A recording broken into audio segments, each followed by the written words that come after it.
Good morning, everybody. Welcome back to United vs. Everybody. I am your host, Sean. Apologies for not being super active yesterday. Obviously, no videos, no content.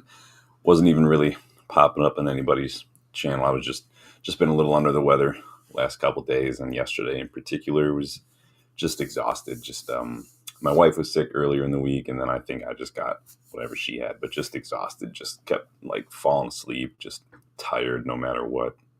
Feeling a little better today though. So to make it up to you though, bonus video later on tonight. So don't forget to pop by later on. We're going to do a bonus video. So 2 videos today just to make it up for not doing much yesterday. But today, first and foremost, we are here to react to Manchester United's Carabao Cup quarterfinal exit against Spurs last night.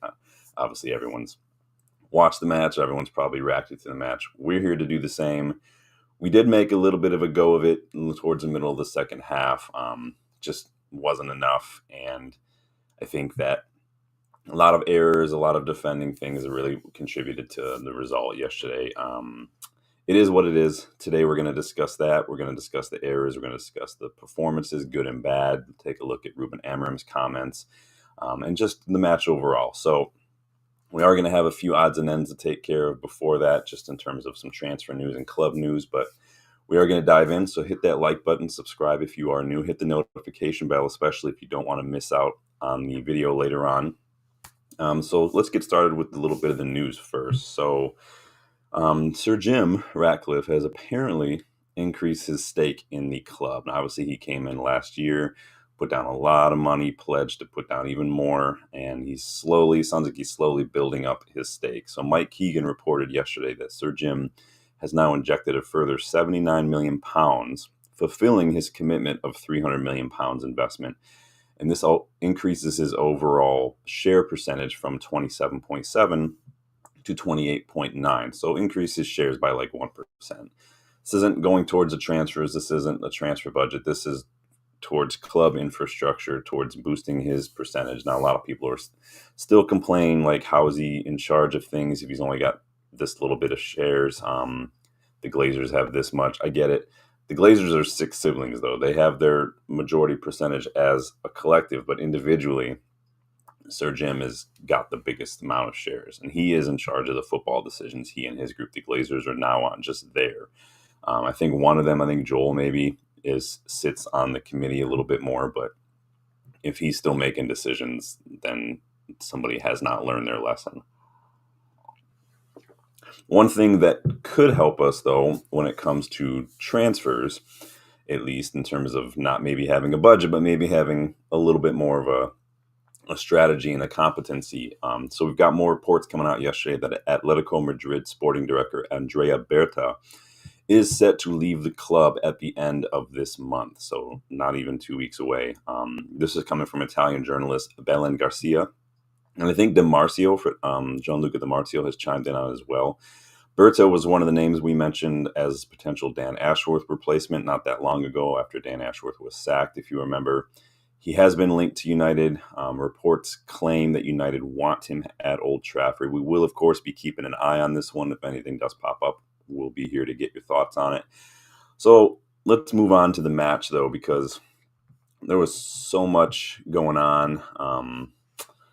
I don't know how you guys are felt. Starting with the starting 11. The press really do want a quote about Marcus Rashford, and they've pushed Ruben Amorim since Monday or whatever it was when that interview came out. And despite Ruben Amorim's polite insistence that, and request even that, that they focus on the Spurs match, he's been asked about Rashford like half a dozen times in these press conferences.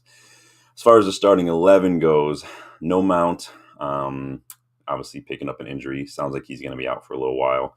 Garnacho trained, he traveled. Amorim said that he was back in the squad, and obviously he came on as a sub. De Ligt not in the squad. I read that he was ill, but that meant that Lindelof starts, so a little bit of rotation. Again, 2 changes in the back line, and we're going to talk about that a little later on. It's one of those things where we'll talk about it. I would have liked maybe Mazraoui and Ugarte to get a little bit more of a rest, personally. Casemiro on the bench again. Antony got the nod, but he didn't start in that wingback role. He started in one of the 10s, which was interesting. So again, not only rotation, but rotation in position as well. Let me know your thoughts on that. Eriksson back in the starting 11 for the first time in a while, which I really like to see. I think that it helps us in case there are any suitors in January, but he also had a good match. And then a big talking point, not Rashford. We'll talk about that in a second, but a big talking point, Altay Bayindir getting the start over Andre Onana rested. A lot of conflicting opinions on this one. You guys let me know what you felt about this in the chat. Was it a wise decision to rotate the keepers? Was it a wise decision to rotate the defense so heavily? It's one of those hard choices, right? Dropping Rashford and Garnacho against City was a big call. We obviously got the win. Dropping, rotating so heavily in the back line and the keeper, big call. We didn't get the win. Does that change your opinion? Are you frustrated with that? You guys let me know. Amorim was asked a few questions ahead of this one, though, specifically about Rashford, and this is what he had to say. He said, "Nothing's changed. We believe in Marcus. Marcus is a player of Manchester United, so there's no change." On the interview, though, he was asked specifically about the interview on the way it went down. Amorim said, if this were me, I probably would have spoken with the manager. So, he's responding to questions. He's not really, throwing anybody under the bus. He's just saying, if it was me, I probably would have just come talk to me. Interesting stuff, though. On team selection, Amorim said, "I chose players that looked ready to cope with the demands of playing a strong game," and that was against the Derby. So he's just talking about team selection. And what really interested me about this quote, so this was ahead of yesterday's match, but it was more in reference to the City match. What was interesting to me about this quote is that the comment about coping with the demands of playing a strong game. Again, this isn't the first time Amorim's kind of hinted at some sort of mentality, some sort of preparation, some sort of readiness, which I think has more to do with what's going on with Rashford than anything. But you guys let me know what you think about some of those comments. And then here's the last one here. So he says, "Tomorrow we have training. He will be there preparing for the next game. He's a United player. Everyone has a future at United." So again, try not to get coaxed in, try not to reveal too much, but again, saying kind of as of right now, Rashford is a United player. That's what the plan is. That's what we're planning on. And tomorrow is a new day. Sounds like maybe Rashford's still just not mentally in it, but you guys let me know. Let me know what you feel about team selection. I did put a poll in the chat in terms of rotation, in terms of team selection for this one. With Bournemouth on the weekend, obviously a big game. We have opportunity to maybe jump up a couple spots in the table. Would you have prioritized the Spurs match and gone heavy just to go all out and try to get a trophy? Or are you kind of really focusing on the Bournemouth match? Do you want some of these players to get a rest? You guys let me know your thoughts on that. I did put that poll in the chat, like I said. Moving on to the match here. So a couple thoughts on the first half before I give my thoughts on some of the things. So I legitimately forgot that Jed Spence was a footballer. I forgot that Spurs signed him. I remember when he was playing in the it was at Middlesbrough or Forest. I always forget which one it was. And then Spurs signed him. Obviously, Conte famously said, it wasn't my signing. He went on loan, I think, again to the Championship. I legitimately thought Jed Spence was a footballer. I think that so it was interesting. And he didn't have a half bad game either, right? He had a pretty decent game. I thought Eriksson looked really good, involved in everything, especially early on in that first half, moving all around, getting really good opportunities, a couple of simple cutbacks. He had two pretty much carbon copy opportunities, and he kind of put them. One was blocked. I think one was right at the keeper. I thought we did really well in the first half to exploit their high line. We're doing what we normally do. We're playing slow, moving it to some corners, and then trying to draw in the press and then finding those switches. And switches were on. It's just we're always a little hesitant to pull the trigger on some of that. And I think that we need to do a little better at moving the ball. The opportunities were there, and Spurs kind of played into that. I thought that we were playing pretty well in terms of open play. The final ball just wasn't super great. We'll touch upon that a little bit later.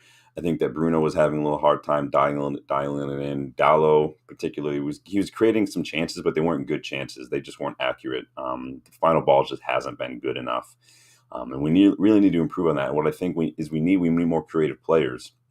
in that area of the pitch. So go get me Rayon Cherky, please.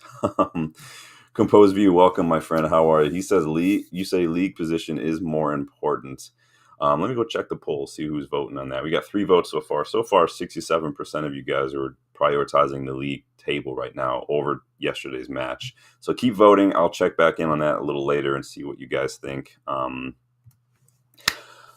Can we just scout, by the way? Can we just get one player? I'm like, that. Is there a way to just limit the scouting to a player that can put in a decent corner? I look at no other stats other than corner delivery because Bruno can't do it. Eriksen's were somehow even worse than Bruno's. Bruno's don't like make it past the first man. Eriksen's on that Adnan Januzaj corner drip where he's just skying it and letting it drop right back down like he's launching rockets or something. Like, I think Ahmad came on and put in like the first decent corner I've seen in a while. But it is what it is. Lindelof obviously picked up an injury just before the first half ended, which was not great. And then Johnny Evans comes on, which was great because Johnny Evans actually did a really good job. Again, the final ball wasn't great. We don't look bad either from open play. It frustrated me too because obviously we conceded 2 goals to start the second half. And then I think what frustrated me most about that was that Spurs were just started time wasting. They were literally just anytime there was an opportunity from a foul, they were just laying on the ground. Really, really frustrating. And then some of the shithousery, the extra ball being tossed on the pitch and whatnot. It is what it is. If that's what Ange ball is, then hey, stick it in your kangaroo pouch. Overall, on the match, the possession was split, but we did have much more of the ball in the second half, thanks to just kind of some of the substitutions, really switching it on, really kind of maintaining possession, dominating in Spurs half, and just not letting them build out. Both teams ended up outperforming their XG, especially Spurs. They just took their chances a lot better, and we just were very sloppy in that area of the pitch. They only had 2 big chances. They got 4 goals. That tells you everything you need to know. Again, a lot like some of the recent matches, we're just conceding very sloppy, cheap goals that teams aren't expected to score, hence the XG being outperformed. Most of these goals are from set pieces. We're just not great. And we got a couple more set piece goals against Arsenal. That was the only way we conceded. Against City. It's just we have to start improving on that. We had 20 shots to Spurs 9. We had more than double their shots. We had only 5 on target, though, either. So we're kind of getting limited to some shots. We weren't moving the ball quick enough. Eriksen's obviously putting on target and whatnot. We had 4 big chances. They only had 2. We had 41 touches in their box as well. Like, we have to do better in that area of the pitch. We need some more movement, more creativity. We weren't finding Højlund enough, and a lot of people are going to go in on me for defending Højlund. I'm not just only defending him just for the sake of doing it. If you watch the match, the final ball wasn't good enough. We weren't finding him enough. And he was very isolated when he got up there. It was literally just like him and Bruno when we did get the ball up there, and it just wasn't working because the final ball wasn't good. We had 8 corners. They only had 3, but again, it doesn't take much for teams to score against us from corners. And again, that's what happened. Aside from the corners that Eriksen took, I thought he was one of our better players. I thought Xerxes looked good. His movement in the final third was good. He's linking up with Bruno very well, and that's what Xerxes needs. I highly doubt we signed him to be some sort of false 9 because we didn't play that way under Ten Hag. He's just a different profile striker, but what he needs is a lot of movement around him for him to kind of get involved, to pass and go.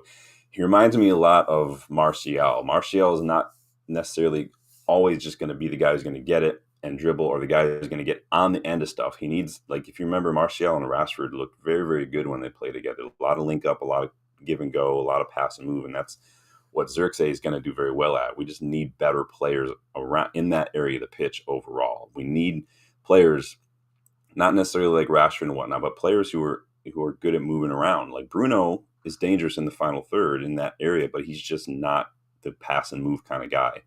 We need players who are a little better than that. And we'll talk maybe a little bit more about that if you guys want to come back for that video later on tonight. I think that we need to consider that, though, when it comes to replacing Rashford, what kind of players we want to replace him, because I don't think it's enough. I saw us linked with Nico Williams yesterday. I don't think that you're going to want a straight up like for like winger, fast winger, because that's not what the system needs. That's why Rashford is not working. We need some players who are a little better in close quarters, a little better at creating, a little better at pass and move in that area of the pitch. So that's what we're going to talk about in my second video later on tonight. We're going to talk about how to replace Rashford and what kind of players to look at. Xerxes did have an opportunity to pull one back. Again, his finishing is just not convincing as much. The header, it's the technique necessarily. He's just kind of throwing his foot or throwing his head at stuff, and there's not a whole lot of technique. He's in the good areas, and he got that goal, right? He's in the right place at the right time to poke home that kind of squared ball from Bruno after Forster plays that poor pass, and Bruno steals it. But in terms of that header, it's just poor technique. There's no strength behind it. He doesn't engage his core. He doesn't use anything. He only just kind of swings his head at it, and that's not how you score a header. You have to. The strength comes from your core, especially when the ball in is not very fast. You have to engage your core, and it's just poor technique. And so hopefully he gets better at that. But I didn't like what I saw from that regard. But he got the goal, so I'm not going to nitpick. I thought Garnacho and Dalot, their overlap and underlapping was doing well. It was causing Spurs problem. The problem there is just, again, in those situations, the system works. It's just the quality in players kind of breaking it down. I'm not saying Garnacho was bad. He's young, and so in a couple of years he'll get really good in those situations at discerning what to do, what not to do. Dalot is just not great, and so that's where it kind of breaks down. I'm not going to go into Dalot's numbers on the day, but suffice it to say they were not great. I think that in Garnacho's case, if he can mature a little bit on and off the pitch, if he can humble himself, if he can adapt and learn a little different position, he can play a role on the side, but it's completely up to him.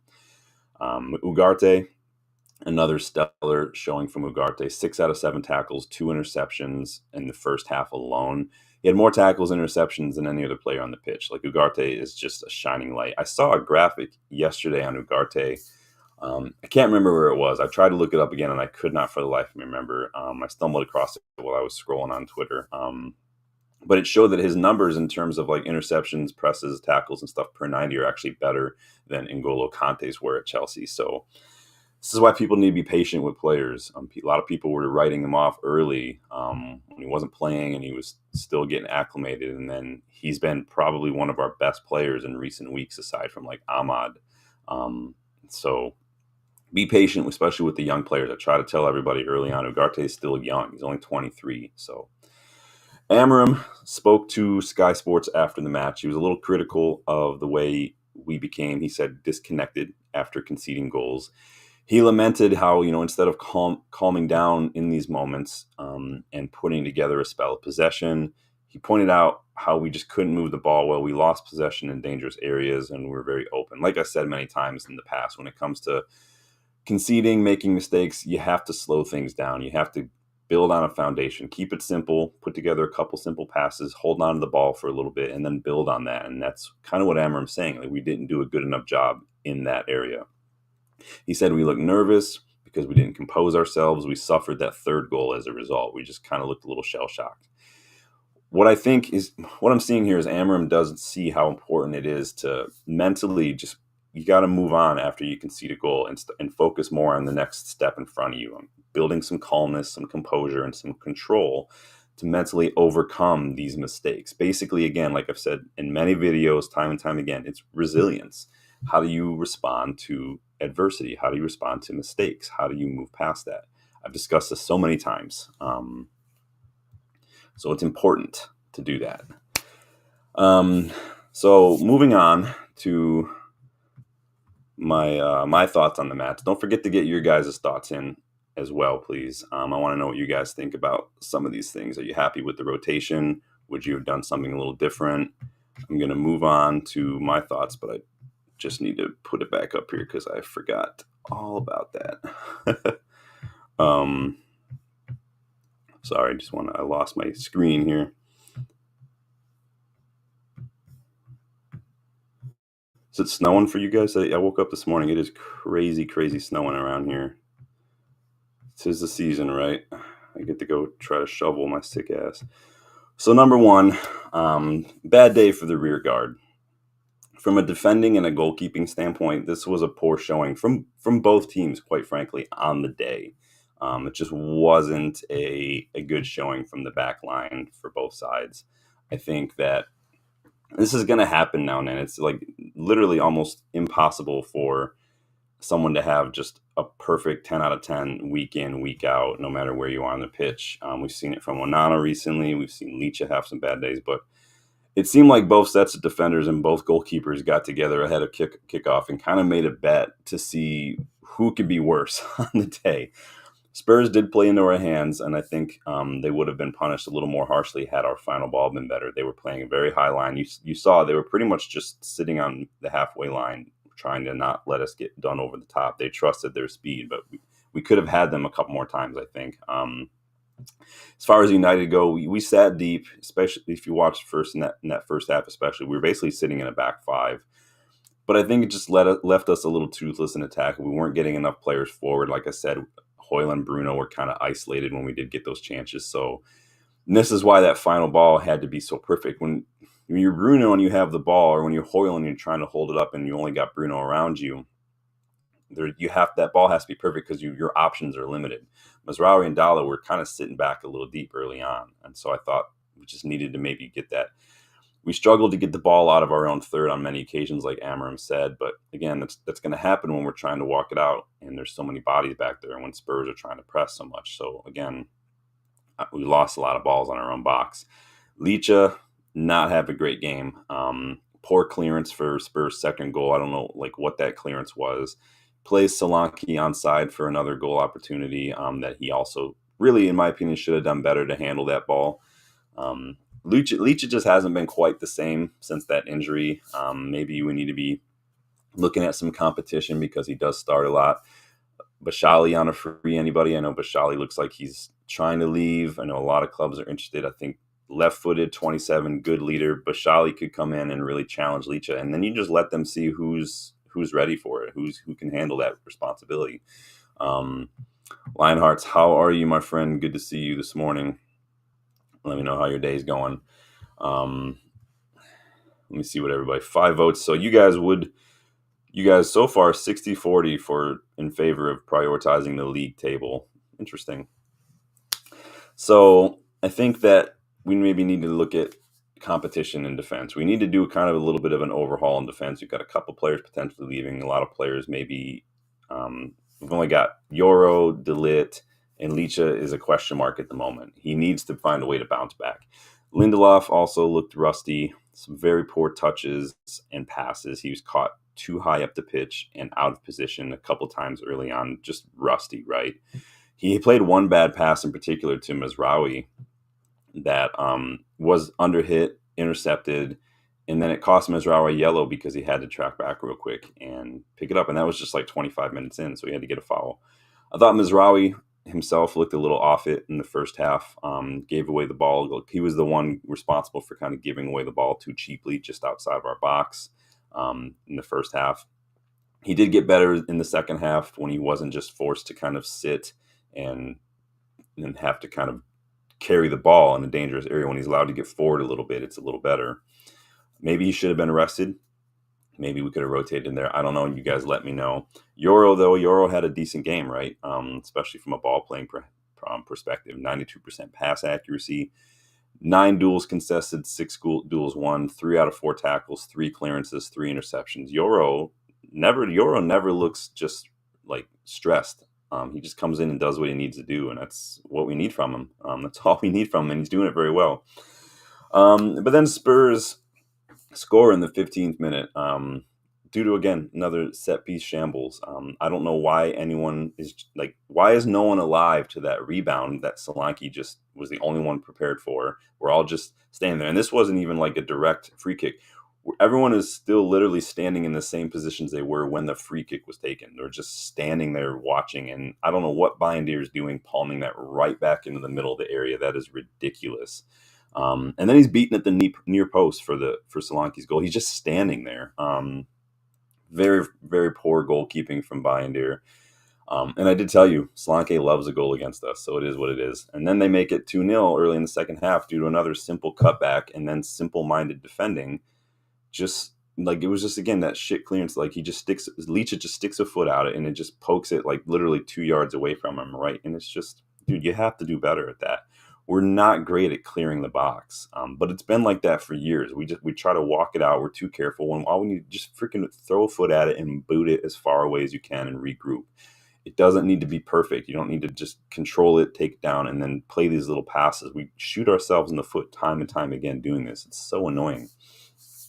And the set piece in general, again, it's just crap. They score directly from a corner late on to make it 4-2, and it's fucking annoying. Can someone tell me how many goals we've conceded from set pieces this season alone? Before today, it was nearly 50% of our goals conceded were from set pieces. Ugh, it was so bad. I'm so annoyed by it right now. What is going on with Andreas Jorsen? I know we kept him. We brought him in the summer. We kept him around when we got rid of all these other coaches. What are we doing? Our attacking set pieces look a lot better. I'll have to admit, but the defending is just a shit show, and I'm so annoyed with it. And it looked like we just didn't really know what to do. And the heavy rotation is going to do that. You need some consistency there, and I don't care if it's cup competitions or what. This is where it gets down to what you prioritize. You prioritize the Carabao or the league, but I can still criticize it on the day. And on the day, we didn't look like we're on the same page, and I think that had more to do with the rotation and the rust than anything. I'm not going to blame Amorim for it, because at the end of the day, I am looking more at the Bournemouth game myself, but just not good. Leach poor, Bayindir super poor, Lindelof rusty, Evans looked really good, Yoro looked really good, but other than that, just wasn't great. Bayindir just looks out of his depth. He only played like 3 times, but each time he looks like the David Moyes version of goalkeeping in terms of management. Lionheart says, my day is pretty shit. United out of the cup and just watch Craven. Oh no, that was worse than watching United. Yeah, the spin-offs, I don't understand how villains are getting their own movies now. We don't need that. It's a cash grab. And so it is what it is. No one is into Spider-Man because they're into the villains. They're into Spider-Man because they want to watch Spider-Man fight the villains. So I don't get that, but Lionheart says, in all fairness, the last 30 minutes of the match was pretty entertaining last night. Yeah, for the neutral, it probably was, but for us, it probably wasn't. And we're going to talk about that a little bit too. But I'm going to move on to my second point on the night, and that is Ahmad. That's it. That's the sentence. Ahmad. That's just all there is to it. It's kind of cheating a bit, right? Because this has been one of my talking points pretty much every time Ahmad plays, but I mean, if it's true, it's true, right? The kid is a difference maker. That's all there is. Like, he came on, he scored these goals, he got that brilliant goal, and I literally looked at my wife and said, I freaking love this kid. I love him. I love him. I love him. I love him. I thought we were ineffective and devoid of ideas in the final third until he came on. Even despite the fact that Spurs were kind of playing into our hands, the final ball, just like I said, just wasn't good enough. The shots weren't quality. We looked just a little lacking movement. Ahmad came on, and he was that X factor. He came on the 55th minute, mind you, but he had 5 shots and created 2 chances, more than anyone else. Ahmad fights for everything, and once again, clear evidence of this. He takes advantage of that situation, pounces on a ponderous Fraser Forster to make it 2 goals for us. I mean, that was the kind of mentality I've been talking about when it comes to what we need from our players and what we need to be looking at in the transfer market. Press the ball and shit happens. Who knew, right? It did rattle Spurs. They were starting to you could tell that they were starting to maybe question themselves a little bit towards the back. Forster, obviously not their first choice, but he's just not looked good. But it did allow us, like Lionheart said, to grab that game in the last half hour and start to kind of impose our will a little bit. That's 4 defensive actions that have led to goals this season from Ahmad, and that's the most in anyone in Europe. 10 goal involvements for Ahmad in 10 games. He's got 4 goals, 6 assists. And according to Statman Dave, Ahmad is currently averaging a goal or an assist every 80 minutes since Ruben Amorim has come into United. I think that we need to get that contract sorted ASAP. The kid needs whatever shirt number he wants. Give him the 7 and the 10. Put them both on the shirt. I don't care. Just get it done. United TV, good morning, Rich. How are you? Spurs goalkeeper made it interesting for sure. Yeah, again, like I said, I feel like terms of goalkeepers, they got together ahead of the game and made a bet to see who could just be worse. And it's a toss-up right now on who won that one.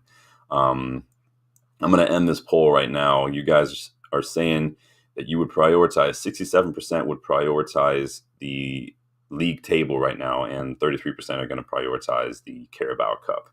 Interesting. But yeah, give Ahmad whatever shirt number he wants, pay him whatever he wants. Just the dude is literally carrying us right now. He and Ugarte are just carrying us. Rich says Binder showing why he never plays. Yeah, Binder definitely just looks out of his depth, like completely out of his depth. Oh, Lionheart, you're doing math. I'm saying put literally the number 7 and then the number 7 or number 10 on the shirt itself. Just give them both numbers. You're doing math. I don't do math. I'm too old for math now. United TV says look like a match fixing competition. Yeah, there's some sketchiness going on for sure. I don't know what was happening, and this is why backup keepers are backup keepers. But I think that Binder, it probably wasn't the best idea to bring him in because clearly Ten Hag didn't ever play him, and he's not really convinced whenever he has played. We were linked with that kid, that Suzuki kid, a while back. He didn't want to just be a bit part. We had Kovar. Kovar probably wouldn't want to have been a bit part. We probably should have just kept Vitek, but Vitek is like, I'd rather him go and play and then maybe come back and maybe like he can start, he can rotate or whatever. We've had a couple keepers now that are probably better than the ones we brought in, arguably, or at least well worth sticking with for a couple years. David De Gea wasn't pulling up trees when we first got him, and he was super, super, super young. But he grew into one of the better keepers in the world, in my opinion. In that 15, 16, 16, 17 era, he was probably the best shot stopper you'll ever see. Obviously, it waned a little bit, and as the game evolved and keepers were more relied upon for their ability on the ball as well. Obviously, De Gea he represented a little bit of an old school keeper, which I don't have a problem with. You guys know I like shot stopping and I like commanding of the box. De Gea was good at one. He wasn't so great at the other one, but we'll see. Oh yeah, I remember that. Rich says that weird goal line clearance from Forster. Yeah, it looked like it took a little bit of a bend or a little slight deflection, and he just kind of reacted. That could have gone horribly wrong for him though, because not only could it have gone horribly wrong because it's very easy for like your foot to miss, but the way he kicked that, it could have gone anywhere. It could have gone right back out in the middle. Had it been Binder, it probably would have, but whatever. Yeah, Rich, I do agree. Our squad has zero depth, and we can see it when we have to make some rotations. The quality is just not there. But I like what I see from Ahmad. I want Ahmad to obviously continue playing. We'll see what that looks like. We need to get that contract sorted. It has been rumored that it is going to happen. So that's number 2. Ahmad, that's it. That's the sentence. Moving on to number 3. Too big of a hill to climb. So I think by the time we started to get control of the game, and even though part of me felt like maybe there was a chance, I think it was just a little too big of an ask for us to try to get a result on the day. Sometimes the hill is just too big. Amorim made 3 subs in the 55th minute. That clearly, obviously you make subs, you're trying to change the game. Ahmad, Manu, Xerxes came on for Anthony, Højlund, and Eriksen, and you can argue that they did change the game. It was already 3-0 at that point, though, and it just felt a little out of reach, even despite, Ahmad's brilliance. I think we just left it too late to finally switch on, to finally make that changes, to finally find that spark, and we just gave ourselves too much work to do after going down 3-0 early in the second half. Honestly, it really should have been put away with the chances that we were getting early on in the first half, especially Eriksen with those 2 chances. And Amorim said the same thing. I thought when we improved our passing and our movement in the second half, we looked very, very good. We kept getting the ball back. We kept launching attack after attack after attack. We weren't letting Spurs out of their half. And I kept thinking, this is going to be it. It's just that one last link in the chain is just not quite there yet.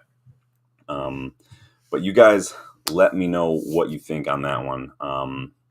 Lionheart says, I think it's time for a class of 24. The academy pool is out of this world. I fear if he buys a bunch of players, it could jeopardize their progress. It depends. I mean, that's always a debate, right? I hear it so much with young players. Like there are players who are going to say, people who are going to say, like, I don't want us to sign this player because what if it, hurts this player.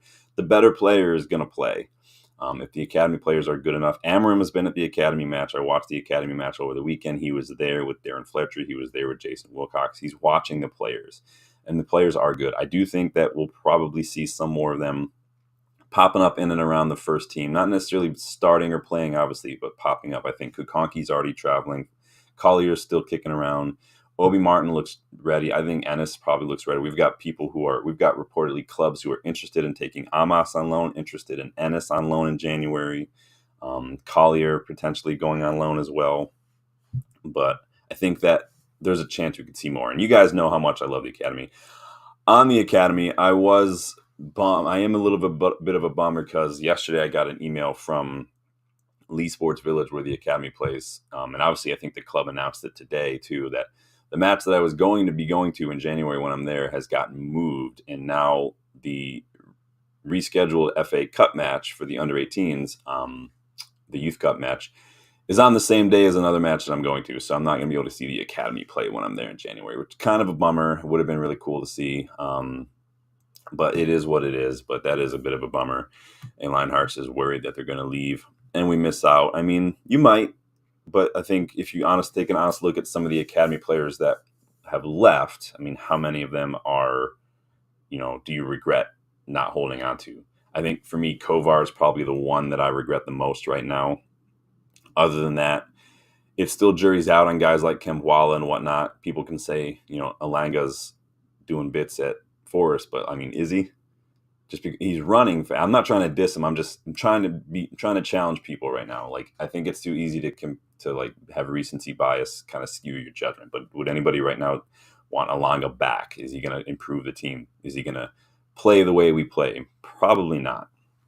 But you guys let me know your thoughts on leaving it a little too late. Obviously, we did. I think if we just would have had what the subs had early on in the match with a little bit better finishing in the first half, the game could have gone a lot differently. But I am going to complain for a second here about that that bullshit fourth goal for Spurs, though, because Bergvall's not even looking at the ball and blocks Bayendir's arm.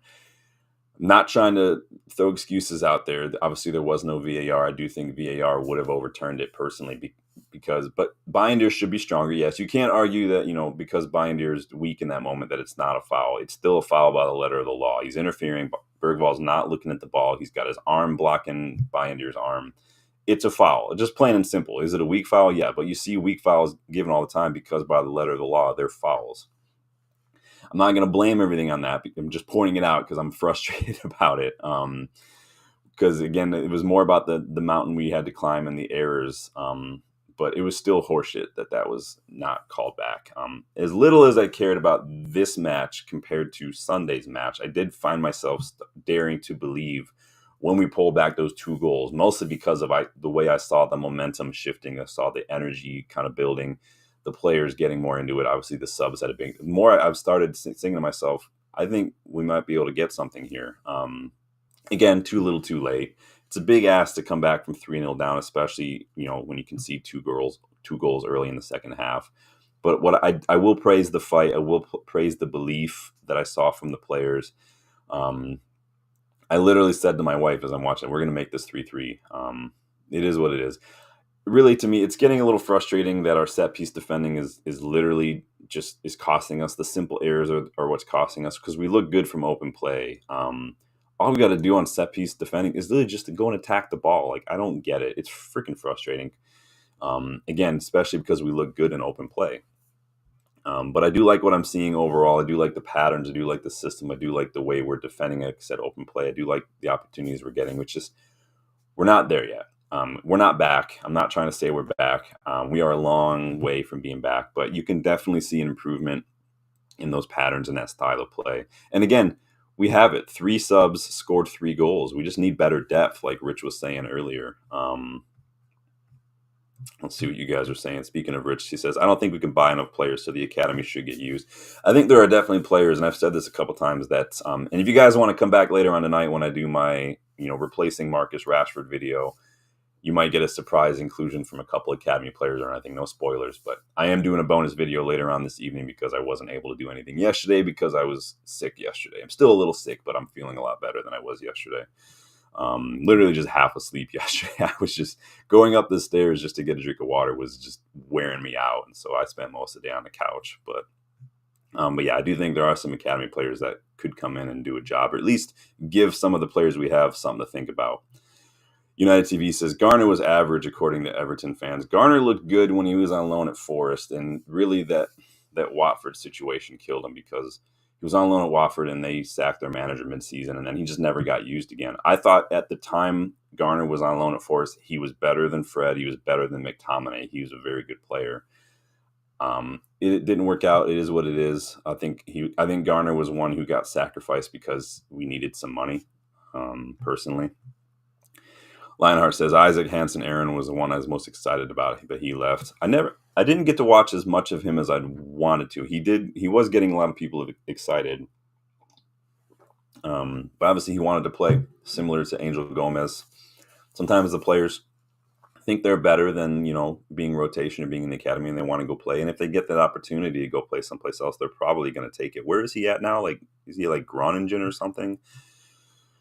United TV says Elanga 1 goal all season. I don't think he helps much. Yeah, Elanga runs and he gives his all, but we need more than that. We need to raise our standards. And it sounds sad that we're praising the effort on some players, but United TV says Euro was pretty crap on the 4th goal. I mean, everybody was crap on the 4th goal, and I don't think it's hard to point out the individual players because the set piece defending has been shit for years. It's a mentality thing. I'm not going to go in too hard on Euro because overall he had a really good game. And I think that because it's his first game in a while and things. But yeah, everybody has a part to play. You're absolutely right. United TV says we had to rotate, otherwise we'd get burnt out. Yeah, I think that, like I said ahead of the match in the preview, I probably would have rotated because I'm more concerned about the Bournemouth match. Sounds like, you guys agree. 2/3 of you voted in the poll and agreed. I'm more concerned about the league table. So the Bournemouth match is a priority. Bournemouth are doing really well. We're obviously going to preview that match tomorrow probably. And so we'll talk about that because Bournemouth are actually doing pretty well. I've been critical, Rich, of that heavy rotation at points in time. But again, this one I wasn't concerned about. It's the league that he needs to stick with what works, especially with defense. We don't need to make 2 changes in a 3-man defense. There's no point in finishing bottom half of the league if it means you have the most well-rested squad. They don't give trophies for them having the most rested squad. We need to find the core. We need to stick with the core.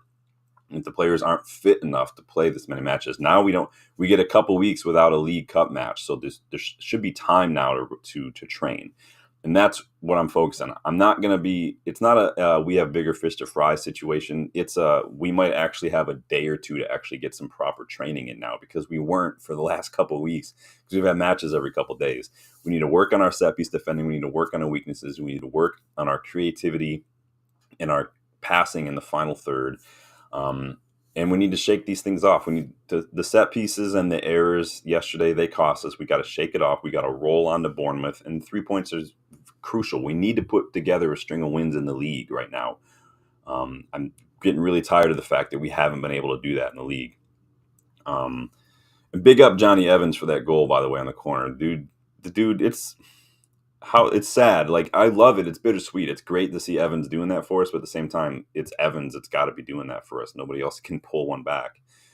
Lionheart says Werder Bremen. I knew it was one of those green badge clubs. I can't remember who it was though. Yeah, usually the Eredivisie, the Bundesliga are good spots for these young players to go to and get some minutes. Lionheart says, I did think that half an hour was the best I've seen United play in a long time. Yeah, we played really, really well. And that's the thing. That's the depth thing. We need better players. Eriksson obviously did well, but he's probably going to be leaving. So where's the future planning that? We need players like that. Go get me Rayon Cherki in January. Leon are a shit show. Go get me Mastantuono. It sounds like we're going to be getting Nipan. Nipan, for those of you who haven't watched Nipan play, you guys are going to be in for a surprise. I'm not trying to overhype the kid. I'm not trying to put so much pressure, but the kid is solid. He'll probably spend some time with the academy before he comes in the first team, but he's got it. Rich says, yes, it's annoying we make so many errors. Yeah, the errors are they're not great. It was a day for errors for both sides, though, and it is what it is. That is going to do it for me, though. I will be back tonight. So, again, hit that notification bell, hit the like button, subscribe to the channel if you are new. We are on the road to 3K subscribers. We're getting there with your help. But yeah, I'll be back tonight with a bonus video. We're going to be looking at how we can replace Marcus Rashford and where those funds should go. I'm not going to do any videos on Marcus Rashford destinations because I'm not just going to sound mean, but quite frankly, I just don't care that much. I'm not going to sit here and speculate about a player who clearly doesn't want to be here and things like that, because once you're not here anymore, I don't really care a whole lot. It's the same with Jadon Sancho, same with other players. It just is what it is. But be sure to come back tonight. I'll let you guys know. It'll probably be around like six-ish or so. But until then, thank you guys for stopping by. Big up Johnny Evans again for that goal. The dude it's just aging like fine wine. Hopefully he can stick around, maybe work in the academy or do something a little later on, because I know he's working on his badges. But it's great to see him scoring goals for us. Great to see him stepping up. Thank you guys. Thank you, Lionhearts, United TV, Compose View. I saw you in there earlier. Thank you guys for stopping by today and checking out who Sancho exactly. We're just gonna get some money. Obviously, we didn't make money back on Sancho. That was never going to happen when you spend that much. When you spend that much on a single player, you're pretty much banking on them being here for a long time, especially when they were, like 22, 23 when we got them. That just is what it is. So Lionheart says, cheers, yeah, man. Cheers, guys. Thank you for stopping by. I'll see you guys again a little later on. Until then, enjoy your day. Stay safe if it's snowing where you are, because it is definitely snowing like crazy for me. And I will see you guys tonight for a fun little transfer target video. Talk to you later. Bye.